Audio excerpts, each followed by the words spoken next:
Namaskar, benvenuti a questo webinar. Sono qui in Stati Uniti, mi fa piacere avere la possibilità di parlare con tante persone lì in Italia e altre parti del mondo anche. Il tema è pranayama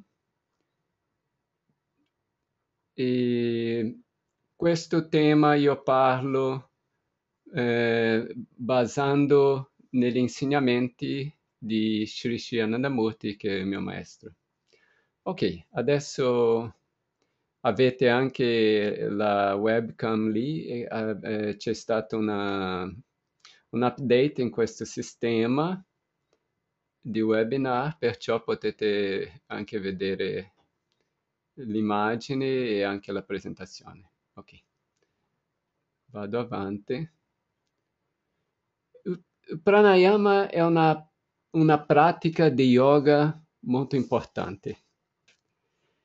Eh, Possiamo passare un certo numero di giorni senza mangiare, senza bere, però senza respirare sono pochi minuti. Perciò la respirazione ha una importanza molto grande nella vita umana e la respirazione è anche molto relazionata alla tranquillità mentale, alla pace mentale, alla meditazione.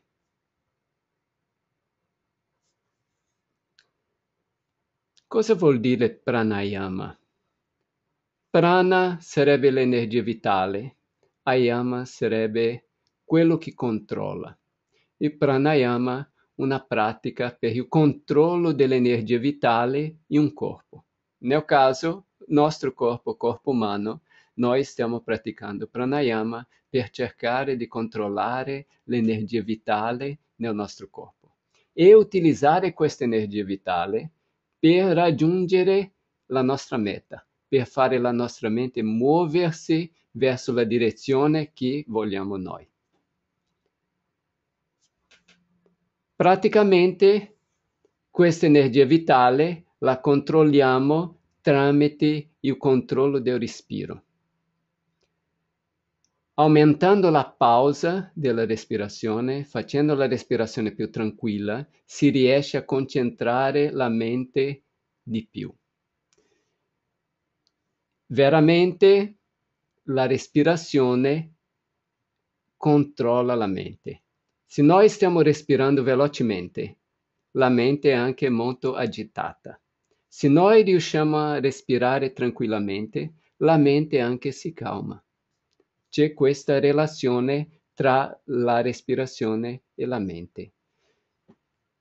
Come questo è una parte della serie di cos'è la meditazione, il nostro scopo qui è sempre di migliorare la meditazione, di usare queste tecniche per approfondire nella meditazione. La idea fondamentale di tutte le tecniche che stiamo parlando è come migliorare la nostra meditazione, come farla più profonda, come calmare la mente, come elevare la mente, come direzionare la mente verso la meta. La meta sarebbe un- una realizzazione spirituale, un contatto tra la mente individuale e il cosmico, la coscienza individuale e la coscienza cosmica. Il pranayama in sé stesso non è una tecnica completa, è una tecnica ausiliare. La meditazione è la tecnica principale. Dopo ci sono varie altre tecniche che aiutano alla meditazione. Nel sistema di Astanga Yoga, gli 8 scalini o le 8, come si dice, parti dello yoga, il pranayama viene lì come numero 4. Prima sono le tecniche di Jama e Niyama. Queste tecniche qui di Jama sono delle pratiche per equilibrare la nostra relazione con gli altri. Ci sono 5 di queste pratiche. Come esempio, nella nostra relazione con un'altra persona, con un altro essere, usiamo molte volte le parole. Usare le parole di un modo buono, di un modo che porta il benessere, è una delle pratiche di Jama. Questa pratica si chiama Satya. Li scrivo qui. È una delle pratiche di Jama. Ci sono altre 4 per un totale di 5. Se noi riusciamo a fare tutte queste pratiche, riusciamo a controllare la nostra relazione con gli altri. Dopo, noi abbiamo anche la relazione con noi stessi. Per la relazione con noi stessi ci sono le pratiche di Niyama. E in questo Niyama ci sono anche altri 5 punti. Tra questi, per esempio, bisogna essere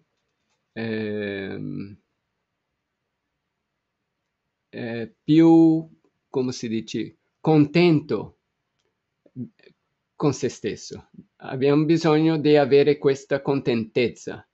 La contentezza non dipende dagli altri.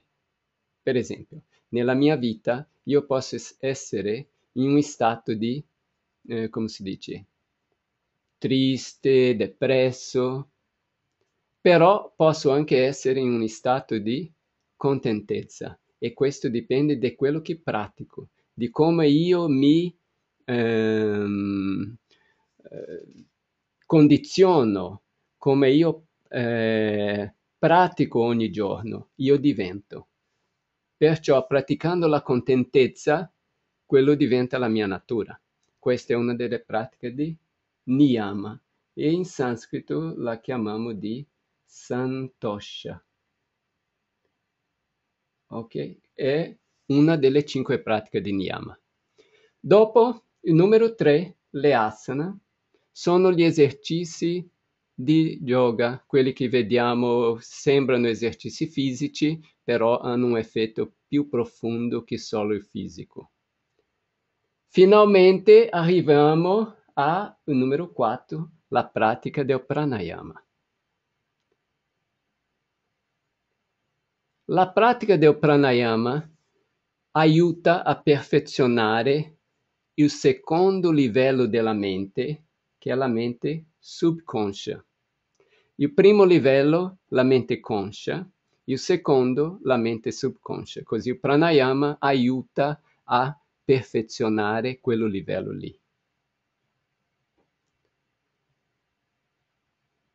Ritornando al sistema dell'Ashtanga Yoga qua, che il pranayama è la parte numero 4, vediamo un po' come si relazionano. Faccio un paragone. Immagina che la meta che dobbiamo raggiungere è coscienza cosmica o in sanscrito Brahma. Coscienza infinita, pace infinita, amore infinito. Quello vogliamo. La nostra coscienza individuale, la nostra anima, possiamo fare un paragone che è questa freccia e abbiamo l'arco e stirare la corda, non l'atto di stirare la corda, ok? Che dà forza alla freccia per arrivare alla meta, quello è il pranayama. Così questo qui sarebbe il pranayama, quando stiamo attirando la corda lì dell'arco per fare partire la freccia. Adesso è molto importante dove puntare E questo puntare nella direzione giusta è che è la pratica di Jama e Niyama.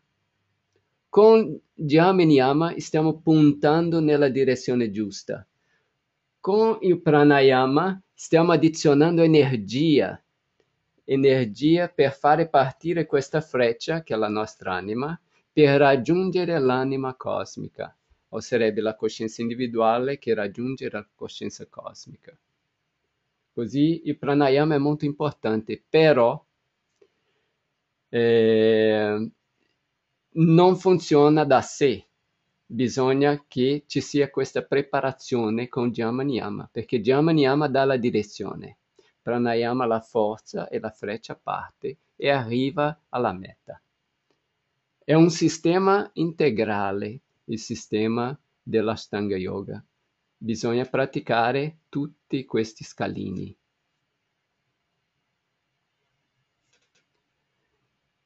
Noi oggi, come la pratica del yoga è molto diffusa, vediamo varie tecniche che sono insegnate, ma molte di queste tecniche sono tecniche del sistema di Hatha Yoga. E adesso parlo un po' della differenza del pranayama che si fa nel Hatha Yoga e il pranayama che si fa in un sistema più avanzato, più meditativo. Prima di passare a questo, vi faccio una domanda. E questa domanda la lancio qui. Quella è la domanda. Voglio sapere se già praticate qualche tecnica di ispirazione yoga o pranayama. Così potete rispondere, vi do qualche minuti. Ok, più o meno più di 80% hanno risposto. Chiudo, faccio vedere i risultati. Qui ci sono i risultati. Voi praticate qualche tecnica di respirazione, yoga, pranayama? Sì, 31%, no, 59%. Ho praticato per ora non più 10%, così siamo lì su 60% no e 40% o lo fanno o hanno fatto nel passato. Bene, io adesso continuo con la presentazione. Già ho una idea un po' di come è la situazione della pratica vostra. Nella nella pratica di pranayama, se uno fa il pranayama nelle classi di yoga o nei corsi tradizionali di yoga, un pranayama che noi chiamiamo del Hatha Yoga, come per esempio c'è una delle tecniche che uno respira molto velocemente, espulsando l'aria molto rapidamente, e dopo l'aria entra di nuovo, dopo molto rapidamente le espulsa. È un certo tipo di pranayama. Questo tipo di pranayama è molto praticato nel Hatha Yoga e l'effetto di solito ha un certo effetto mentale che fa che uno si sente bene, ok? Molto per più ossigeno nel sangue, così c'è una certa sensazione mentale. Però, come dicevo prima, l'obiettivo qui è l'approfondimento nella meditazione, è diciamo, un movimento verso una illuminazione spirituale, una elevazione spirituale. Quella è la nostra meta. La meta non è solo avere una certa sensazione mentale, la meta è avere un sviluppo spirituale. Ok? Perciò la tecnica di pranayama che io pratico e anche insegno è un tipo di pranayama che è associato a quello che chiamo di Bindu Dhyan. Sono due parole in sanscrito, speriamo di non sopracaricare con sanscrito qui, però cosa è questo? Questo Bindu Dhyana. Dhyana vuol dire meditazione e Bindu vuol dire punto. Sarebbe la meditazione in che noi concentriamo la mente in un certo punto particolare. Questo punto di solito sono i chakra. Certi chakra, dipendendo dalla persona, dipendendo del giorno, della ora, uno pratica la meditazione concentrando in un certo punto. Ok, adesso quando uno sta praticando il pranayama, insieme uno si concentra in un punto e usa anche una tecnica di meditazione, di solito con un mantra, per creare la ideazione. La ideazione dà la direzione alla mente. Senza la ideazione, solo facendo la tecnica della respirazione, la mente può avere più energia, però non sta direzionata. Quello è una delle mancanze nel sistema di Hatha Yoga. Bene. Il pranayama, senza questo, senza concentrarsi in un punto, senza utilizzare la ideazione, può disturbare l'autocontrollo e invece di rendere la mente più tranquilla, può rendere la mente più inquieta, più attiva, più senza pausa. Ok? Questa è la difficoltà, questa è la situazione che uno può trovarsi. Così il pranayama può essere o una tecnica spirituale, di elevazione spirituale, di portare la mente a una meta spirituale. Il pranayama può essere anche una tecnica più per il beneficio fisico. Si può praticare tutti e due.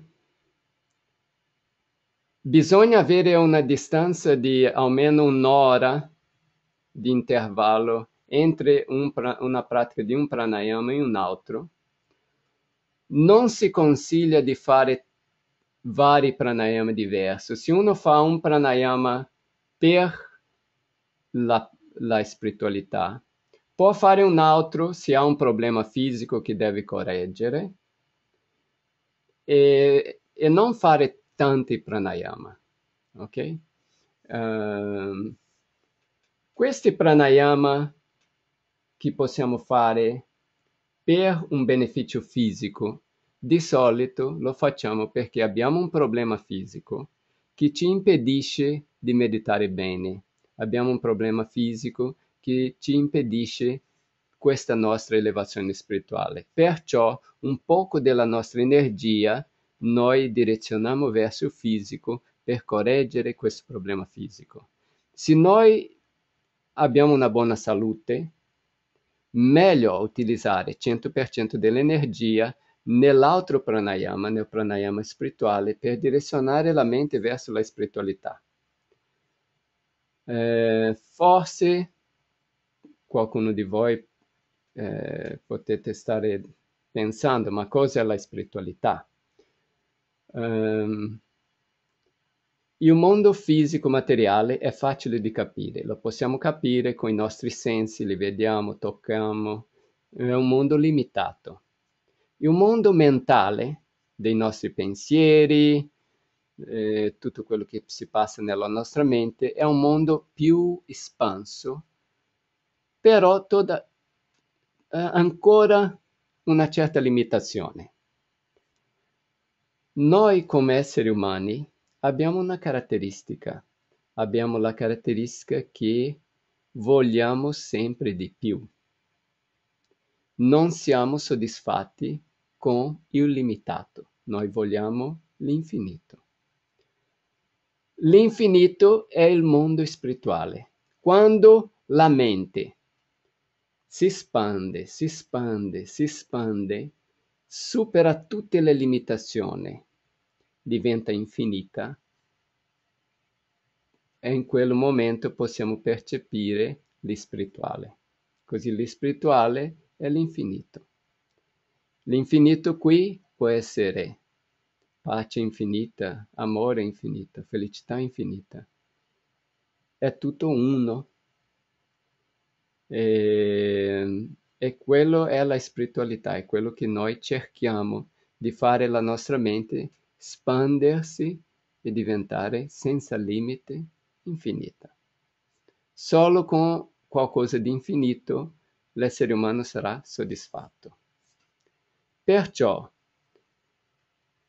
noi abbiamo una certa energia, meglio direzionare il massimo possibile verso la spiritualità.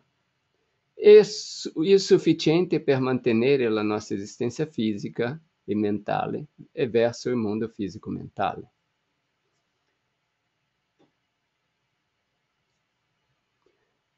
Riguardo il pranayama, come tutte le altre tecniche, è importante farlo sotto la guida di un istruttore qualificato. Qui io ho messo questo termine qui, acharya. Acharya cosa vuol dire? Acharya vuol dire uno che insegna con la propria condotta. Non solo parlare, però essere. Noi insegniamo con quello che siamo e non solo quello che parliamo. Perciò un acharya è un insegnante che insegna con la propria condotta. Se noi vogliamo vedere se il pranayama che è insegnato da un certo individuo è una tecnica positiva, l'individuo deve un po' riflettere il risultato della pratica di quella tecnica. Perciò non solo vedere quello che uno può parlare, però vedere come è la persona, come sta sviluppando la persona utilizzando le tecniche che insegna. No, questo è un punto molto importante.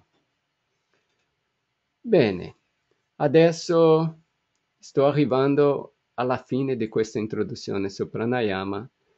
Mi sono puntato su certi punti principali. È un tema molto ampio. Voi potete scrivere le vostre domande lì sulla finestra delle domande, che fra qualche minuto inizierò a rispondere alle domande. Faccio un riassunto di quello che abbiamo visto, però prima del riassunto voglio fare un'altra domanda. E questa altra domanda è più per quelli che praticano già il pranayama, quelli che non praticano non c'è bisogno di rispondere. Questa è la domanda. Che tipo di pranayama praticate?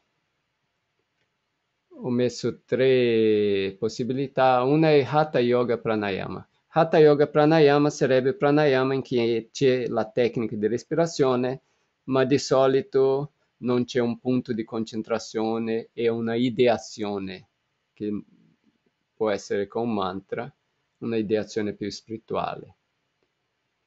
E ho anche messo qui altro, se forse il pranayama che praticate non entra molto facilmente in queste 2 categorie qua.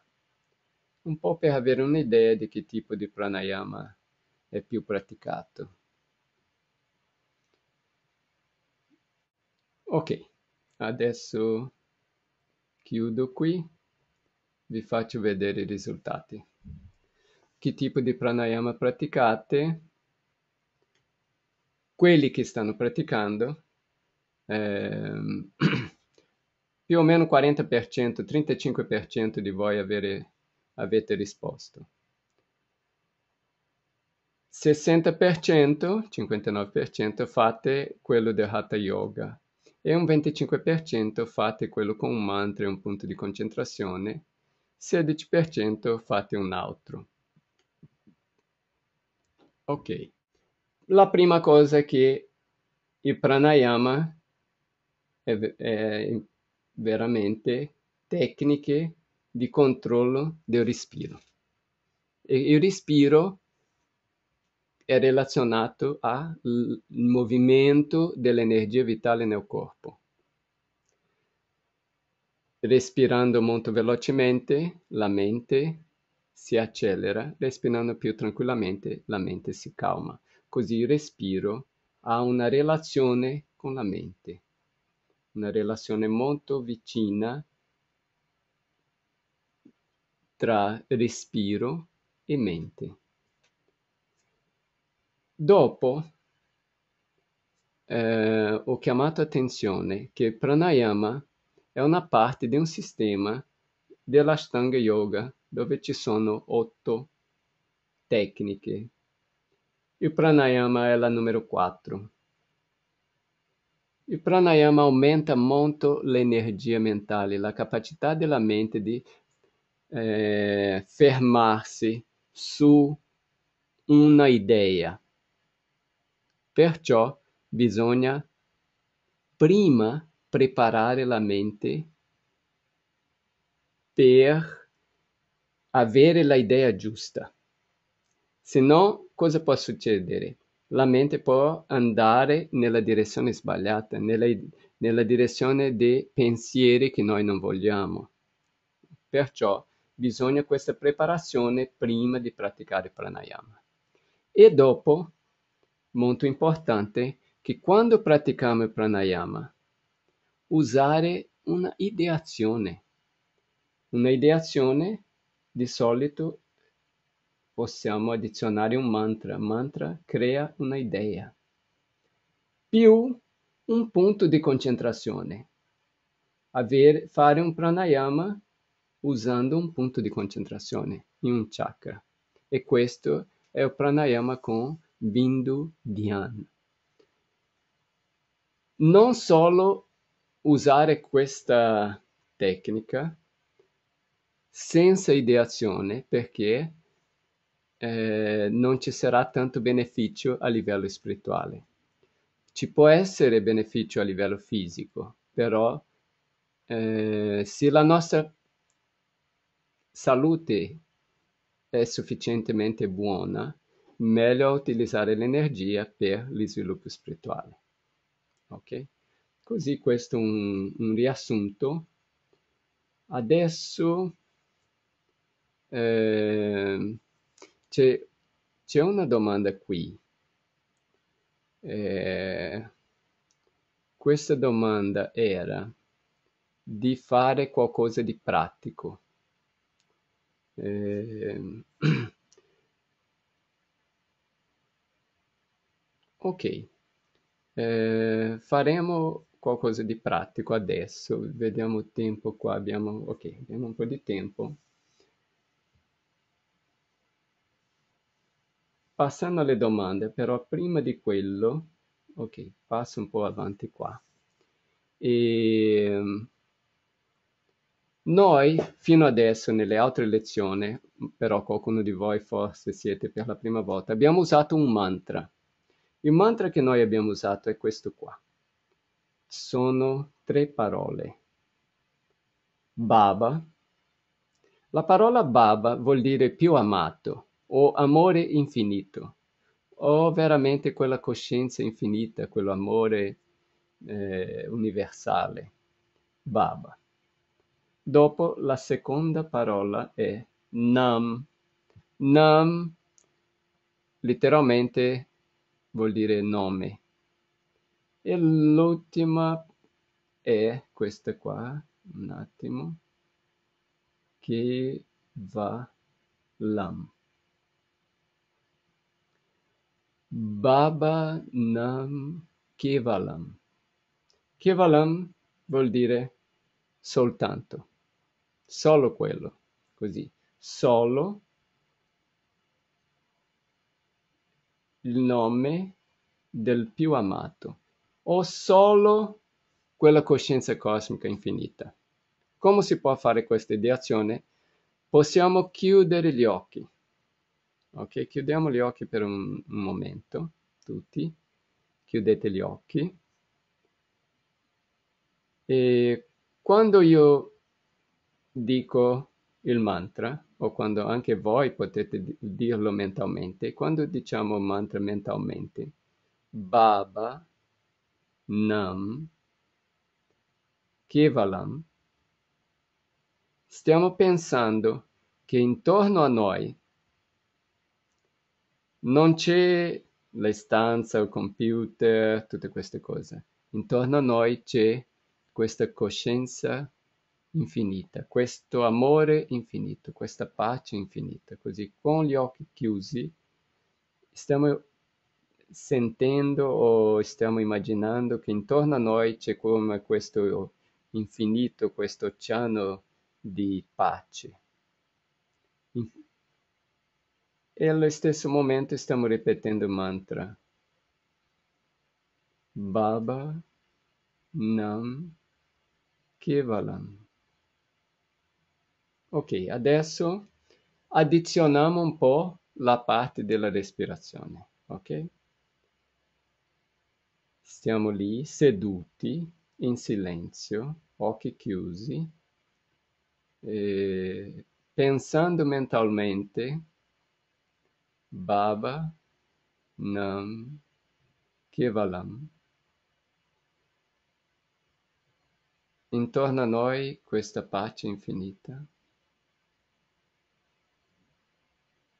e cerchiamo di respirare tranquillamente e pienamente, inspirando lentamente, riempiendo la parte bassa dei polmoni, così l'addome viene un po' fuori perché il diafragma va giù. Dopo si riempie un po' la parte di sopra dei polmoni. Quando è bello pieno, espiriamo lentamente. In quanto stiamo facendo questo, stiamo ripetendo il mantra mentalmente. Baba Nam Kevalam. Baba Nam Kevalam. E inspirando pienamente, espirando lentamente. Baba Nam Kevalam. Baba Nam Kevalam. Baba Nam Kevalam. Baba Nam Kevalam.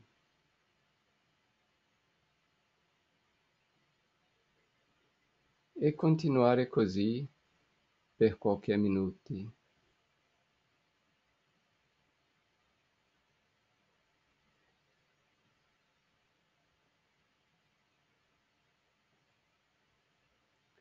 Bene, adesso possiamo aprire gli occhi.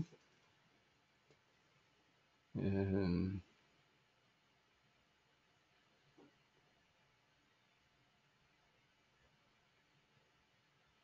e ti faccio una domanda, questa tutti possono rispondere. Comunque siamo un centinaio di persone in questo webinar. Chiudo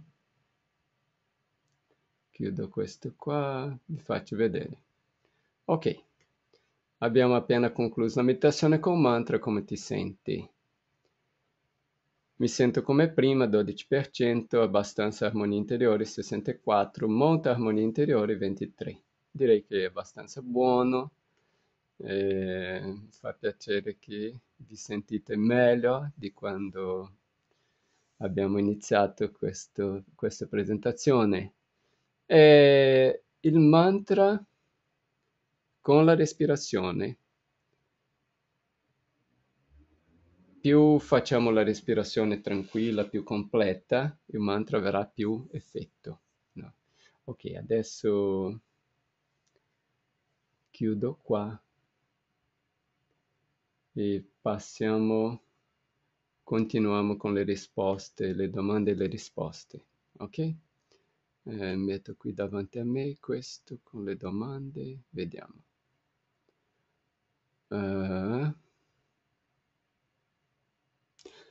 La prima domanda: non ho mai usato il pranayama per meditare, ma solo quando pratico lo yoga. Come posso usarlo per migliorare la mia concentrazione nella meditazione? Ok, io avevo detto un po' alla fine della presentazione che il pranayama va fatto con l'istruzione di una persona qualificata.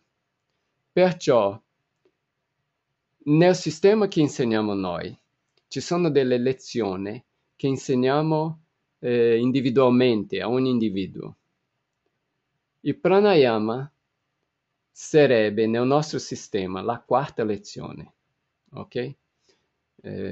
Perciò, per veramente fare una pratica, diciamo, responsabile, io direi di cercare di imparare questo sistema, così quando uno arriverà alla quarta lezione, imparerà il pranayama di un modo che accelera lo sviluppo personale, no? Così normalmente non insegno un pranayama in una classe per- aperta a tutti perché cambia di persona a persona. Il punto di concentrazione cambia, il mantra cambia. Non è che ci sono come si dice, migliaia di mantra o di punti di concentrazione, ci sono un certo numero, non un certo numero di chakra, un certo numero di mantra, però la combinazione, l'orario e tutto è importante. Perciò meglio è imparare individualmente queste lezioni. Per questo noi facciamo questi ritiri, invitiamo tutta la gente o anche quando viaggiamo insegniamo alle persone anche nelle case loro, no? E ricordo sempre per queste tecniche individuali di meditazione di pranayama non sono a pagamento, sono tecniche che tutti hanno diritto di ricevere, perciò bisogna solo trovare il modo come logistico, no? Bene, vado avanti qui. Come si prepara la mente prima del pranayama? Grazie. Meditando. Meditando e anche facendo, come si dice, le tecniche del Jama e del Niyama. Jama e Niyama preparano la mente per il pranayama, ok? E danno la direzione alla mente. Molte volte in molti sistemi di yoga il Jama Niyama non è tanto importante, non forse si menziona, si parla qualche volta, però non lo prendono come una pratica da fare tutti i giorni. Ok, vado avanti qui. Ok.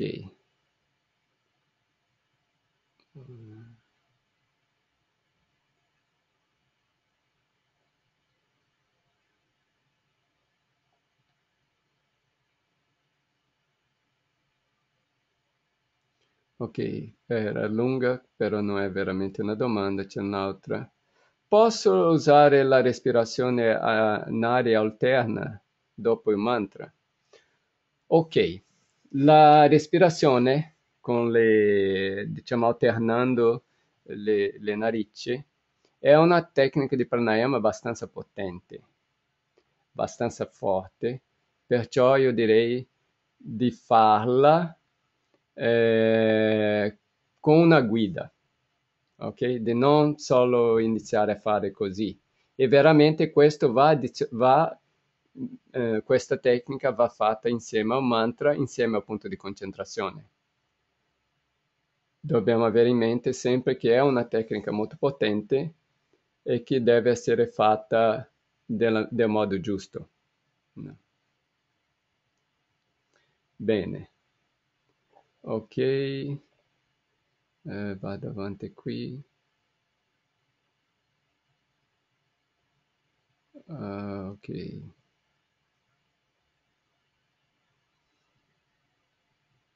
scusa.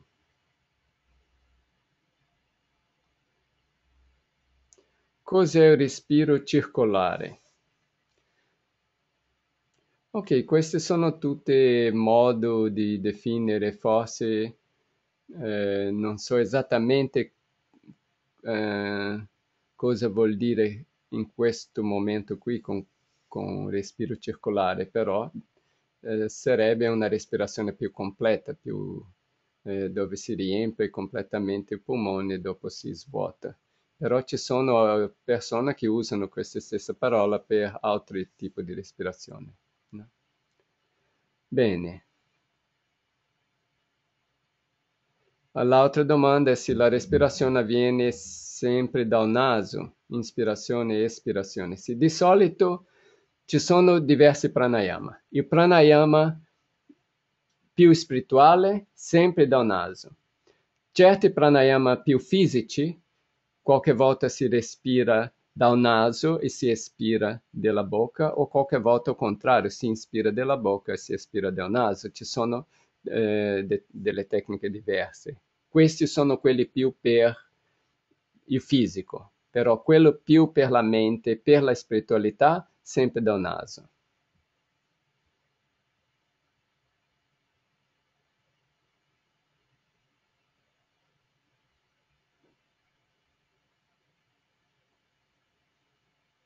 Ok, la domanda è questa. Perché durante la meditazione con pranayama sbadiglio spesso e alla fine della meditazione mi sento intontita, come si risveglio del sonno?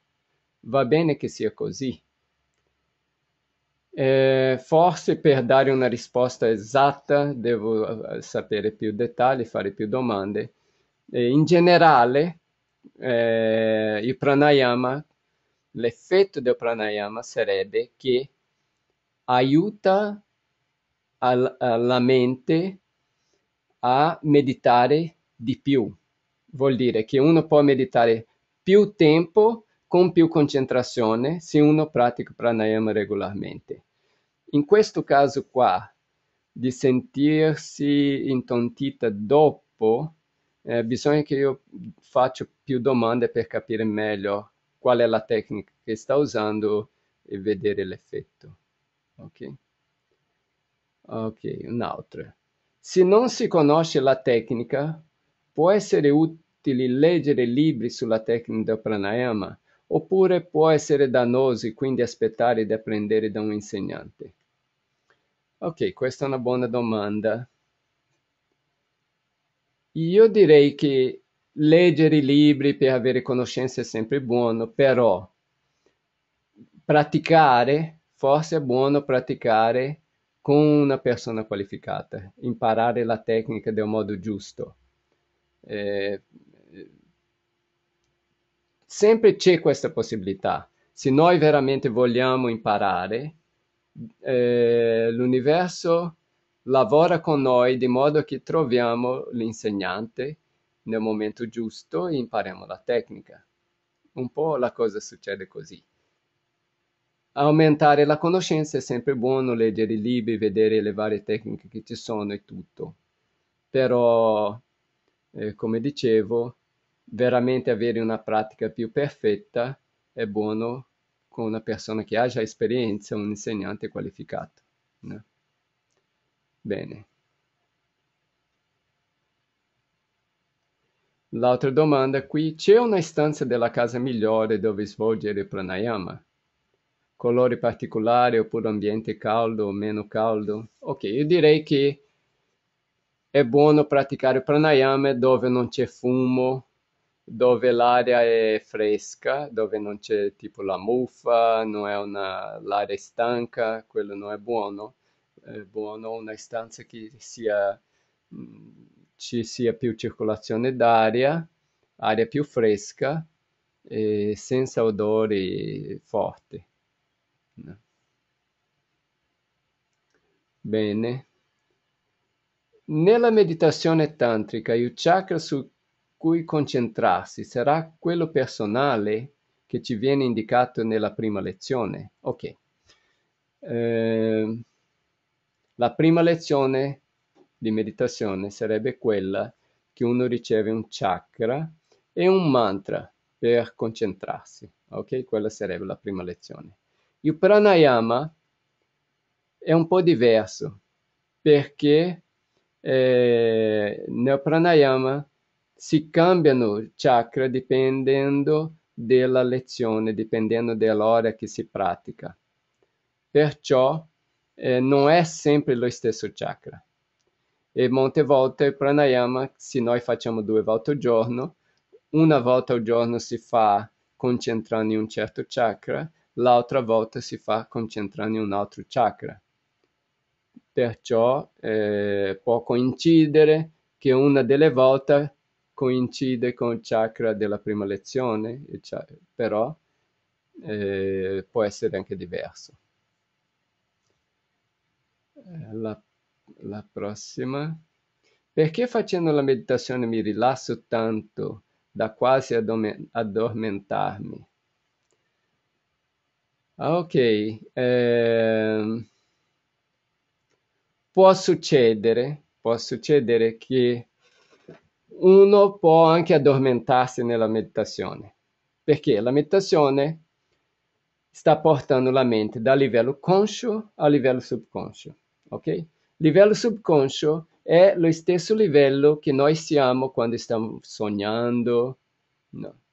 Perciò si può andare a un stato che è vicino al sonno, però l'ideale sarebbe non andare al sonno quando si sta meditando, perché se noi dormiamo quando meditiamo non abbiamo gli stessi effetti.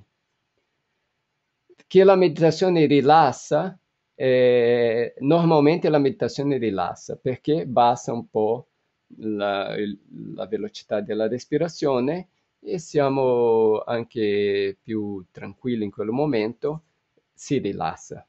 Però è importante evitare dormire, di continuare, se abbiamo un mantra, continuare concentrando nel mantra di modo che non si riesce a dormire.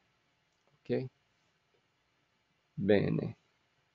Vado più avanti qua che ci sono tante domande. Visto che al giorno d'oggi è tutto molto commerciale, come possiamo scegliere un buon istruttore, oltre a quello detto nella introduzione? Ah, ok, sì, è vero. È molto commerciale il mondo di oggi e bisogna forse più attenzione, una mente più aperta, più capace di vedere qual è la vera intenzione dell'insegnante. La spiritualità non dovrebbe essere commercializzata. Ok, è giusto chiedere il pagamento per coprire le spese, perché uno, diciamo, forse deve affittare una struttura, deve tutto utilizzare delle attrezzature, quello deve essere pagato, però di solito la spiritualità non è da commercializzare. Eh, Uno deve sempre avere la possibilità di imparare tutto gratuitamente. Eh, E in questo qui il consiglio che posso dare, uno deve seguire un po' il suo sentimento interno, no? In relazione all'insegnante, vedere se si sviluppa quella fiducia, se uno si sente, come si dice, bene con quell'insegnante, così può, ehm, può seguirlo, no? E sempre avere la mente aperta, aumentare la propria conoscenza, la propria capacità di non essere sempre, non dobbiamo essere sempre dipendente dall'insegnante, perché l'insegnante ci porta avanti, però è con le nostre gambe che ci muoviamo. Ok. Sì, una domanda difficile questa, però la risposta non è così esatta. Eh, bene, ok, vado avanti. Pranayama e Qigong possono essere praticati contemporaneamente? Sì, direi che sì. Forse dare non uno subito dopo l'altro, però dare almeno una distanza di un'ora tra una pratica e l'altra, e penso che non ci siano problemi. Ok. Qui dici, puoi approfondire il discorso sul chakra e la respirazione? Sì, si può sempre approfondire, però abbiamo tempo limitato qui. L'importante è sapere che il pranayama, facendo pranayama e concentrando sul chakra e anche con una ideazione che può essere data da un mantra, tutto quello insieme ci dà più benefici. Ok. Qual è la durata ottimale del pranayama? Dipende dalla tecnica. Ci sono certe tecniche che ci vogliono più tempo e altre tecniche sono più veloci, così non c'è una cosa generale per tutti i pranayama.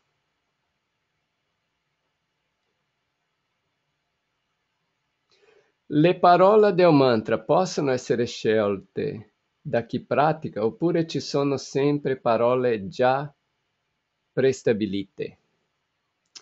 Ok,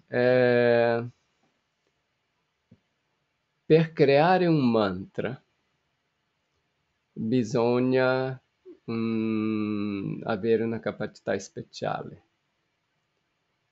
Sono poche persone capaci di creare un mantra che porta alla elevazione spirituale fino al livello più alto.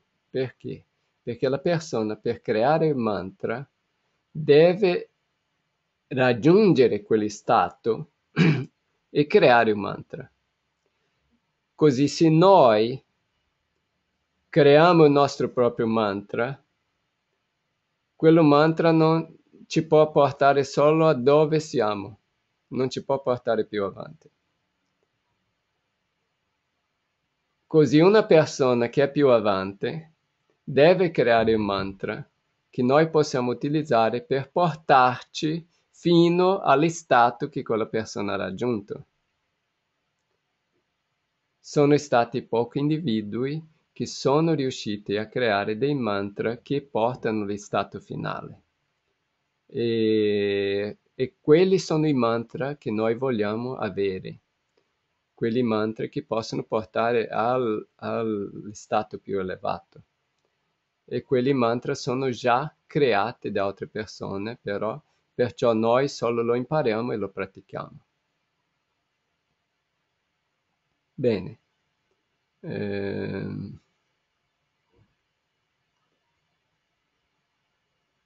Ok, sono arrivata tardi, magari lo hai già detto, che dice Patanjali del pranayama. Qual è la differenza con Swatmarama nel Hatha Yoga Pradipika? Ok, io non sono entrato in questi dettagli oggi, quello ci sarà nel corso che abbiamo con 3 lezioni. Oggi è il tempo limitato, perciò quello non ho parlato. La ultima risposta adesso, perché siamo arrivati alla fine del tempo qua, ci sono pochi annunci da fare. Il chakra su cui concentrare l'attenzione sulla base di cosa viene scelto? Grazie. Ok, ci sono un certo numero di chakra principali nel corpo, diciamo quelli più conosciuti sono i 7 chakra. Da questi 7 di solito non si pratica pranayama in quelli più bassi, si pratica diciamo nei 2 più bassi, si evita di fare pranayama, così si parte da numero 3 in su. Ehm,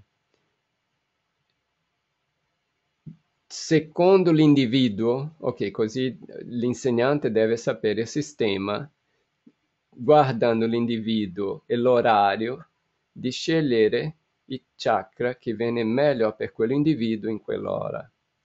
Di solito la meditazione o uno fa la mattina e sera, o la mattina, mezzogiorno, sera e notte, così dipendendo dell'orario cambia un po' il punto dove concentrarsi e dipendendo dalla persona.